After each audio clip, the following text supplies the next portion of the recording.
ములుగు జిల్లా మేడారం సమ్మక్క సారక్క గద్దెల విస్తరణ పనులు ప్రారంభమయ్యాయి. గద్దెల ప్రహారీ ప్రాంగణం చుట్టూ భవనాలు కూల్చివేశారు. మంచే చెట్లు, పాత క్యూలైన్స్ తొలగించారు. జేసీబీలతో అమ్మవార్ల గద్దెల ప్రాంగణమంతా చదును చేస్తున్నారు. ఈ నెల 23న మేడారం కొత్త నమూనా మ్యాప్ను సీఎం రేవంత్ రెడ్డి రిలీజ్ చేయనున్నారు.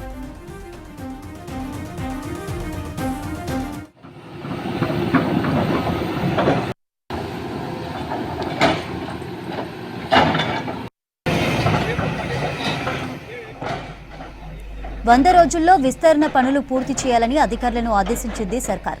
విస్తరణ పనులపై సమీక్ష చేసేందుకు కాసేపట్లో మేడాని చేరుకోనున్నారు మంత్రులు పొంగులేటి శ్రీనివాసరెడ్డి, సీతక్క.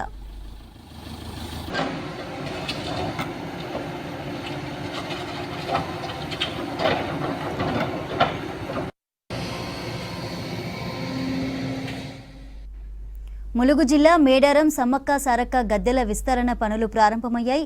గద్దెల ప్రహారీ ప్రాంగణం చుట్టూ భవనాలు కూల్చివేశారు. మంచే చెట్లు, పాత క్యూలైన్స్ తొలగించారు. జేసీబీలతో అమ్మవార్ల గద్దెల ప్రాంగణమంతా చదును చేస్తున్నారు.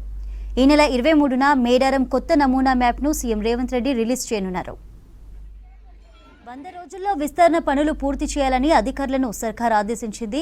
విస్తరణ పనులపై సమీక్ష చేసేందుకు మరి కాసేపట్లో మేడారానికి చేరుకోనున్నారు మంత్రులు పొంగులేటి శ్రీనివాసరెడ్డి, సీతక్క.